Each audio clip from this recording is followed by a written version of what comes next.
What's up, y'all? It's your boy Progress West, and welcome back to the Danger Zone. With Marvel Rivals introducing a whole new crowd to X-Men characters, some folks are getting their first taste of one of the most stylish, savage, and secretly soft-hearted mutants of all time, Emma Frost. She's got telepathy that can put Professor X in a headlock, a diamond form that makes her unbreakable, and a personality so sharp it could cut through Wolverine's skeleton. But who is Emma Frost, and how does she go from villainous Queen Bee to one of the X-Men's greatest leaders? Alright, let's roll it back to Uncanny X-Men number 129. I think it came out in like the 70s or the 80s. Anyways, this is where Emma makes her first appearance as part of the Hellfire Club, which is a group of evil, rich mutants who dress like they're always one drink away from a villainous monologue. Now, Emma wasn't just a member, she was their white queen, meaning she had money, power, and an entire army of mind-controlled minions at her disposal. Basically, if Regina George from Mean Girls had psychic powers, you'd get Emma Frost. But here's the twist. Emma didn't start as an evil mastermind. She was born into a rich, toxic family which taught her one simple lesson. Money equals power, feelings equal weakness. Her mutant telepathy kicked in when she was a teenager, which, let's be real, is a terrible time to start reading people's minds. Imagine you're in high school, but now you know exactly what everyone thinks about you at all times. Yeah, nightmare fuel. Now, when it comes to her telepathy, she is crazy powerful. She's not quite Omega level, but she's no slouch either. She's done some crazy things, such as using her mind to freeze an entire city, and also going toe-to-toe with Jean Grey and Cassandra Nova. To give you a sense of how powerful she is, here is the ranking of the most powerful telepaths in Marvel Universe. So in terms of power, it goes Jean Grey. She's number one. She's the strongest. You can't beat her. She's the GOAT. And Professor X is right below that at number 2. And number 3 is Quentin Quagmire. And then right below that is Emma Frost. So as you can see, she is extremely capable. Now I'm sounding like Comics Explained. Anyways, after escaping her messed up family, she ended up at the Hellfire Club, where she realized she could either be a pawn or a queen. And Emma Frost, girl, she was born to be a queen. Now, you'd think running an evil mutant empire would be enough for one person, but Emma, she's a bit of an overachiever. On top of being the White Queen, she also ran her own school, training a group of psychic teens called the Hellions. That's right, before Charles Xavier was out here trying to bang his young students, Emma was raising the next generation of mutants, even if they were technically on the wrong side. And this is where Emma gets interesting. She wasn't just a straight up villain, she actually cared about her students. I mean, yeah, she was cold, ruthless, and emotionally unavailable, but if you mess with her kids, she would straight up end you without a second thought. Unfortunately, the X-Men's enemies don't care about Teacher Appreciation Week, and in Uncanny X-Men number 281, Emma's entire squad got absolutely wrecked.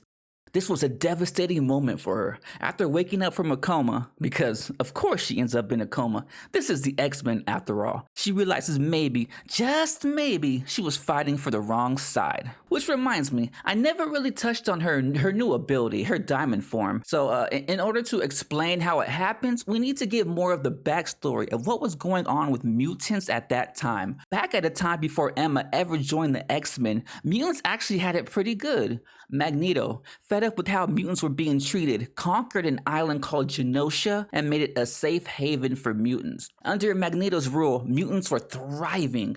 It really was a paradise on Earth.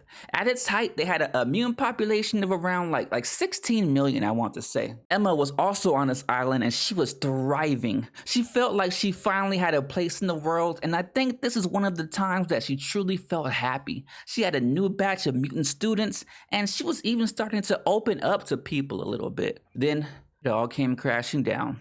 In New X-Men number 115, Cassandra Nova sent an army of Sentinels to wipe out the entire mutant population of Genosha. During the attack, due to the intense stress and trauma of not only seeing her fellow mutants die, but also telepathically hearing their screams and fears, something broke in Emma. In reaction to the stress and destruction, her body develops a secondary mutation, allowing her to turn into a solid diamond form. At the end of the attack, every single one of the 16 million mutants were wiped out, except for Emma Frost and a handful of others. Now, she would never admit it, but this left her with a crushing feeling of survival's guilt. While this new power makes her physically unbreakable, it also makes her lose access to her telepathy. Which, by the way, is very symbolic because Emma hates being vulnerable. So now she's got a literal ability to shut herself off from the world and become untouchable. Now, after this, Emma does what no one saw coming. She joins the X-Men. And let me tell you, it was not an easy transition. She started training a new class of students called Generation X, and for the first time, she was actually working with the good guys. But here's the thing about Emma. She never really changed her personality. She was still sarcastic, brutally honest, and dressed every day like she was on a Victoria's Secret one-race show. But she also proved herself. She protected her students, fought for mutant kind, and slowly but surely, the X-Men started to respect her, even if they don't want to admit it. This is when she made the biggest power move of her entire career. She snatched Scott Summers, aka Cyclops, from Jean Grey.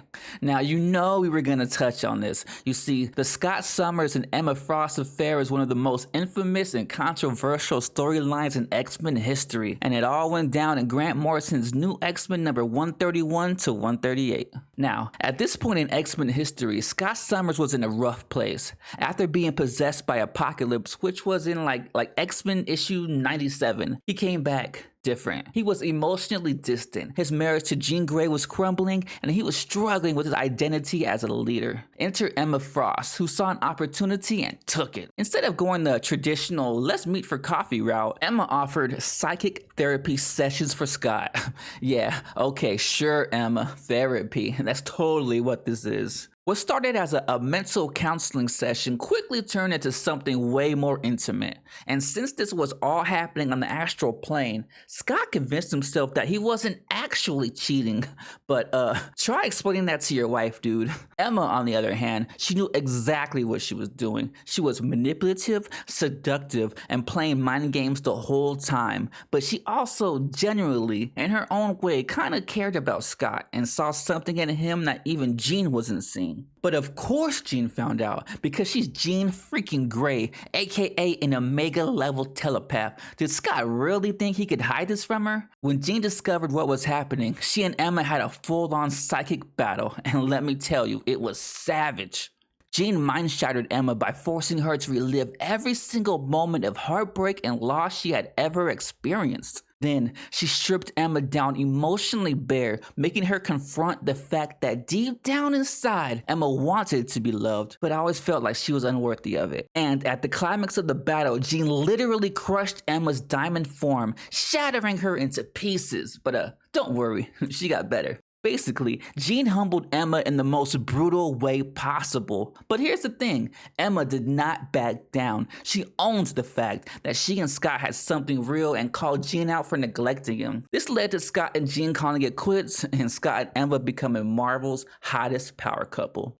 Fast forward to today, and Emma Frost is one of the most influential mutants on the planet. And despite everything she's been through, she still proves time and time again that she will do anything to protect mutant kind, even if she has to step on some necks along the way.